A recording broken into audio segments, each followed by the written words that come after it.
Ok, rất là êm lặng và không có tiếng gì cả.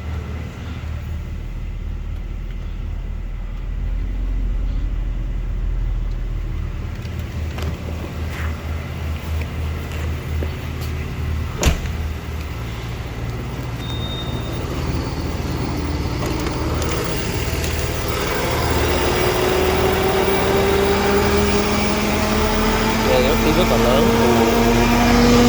Đang đi từ cái này, maybe nó có thể từ cái này, tại vì phía sau nó không có tiếng. Nhưng mà nếu mà tắt máy lạnh một cái thì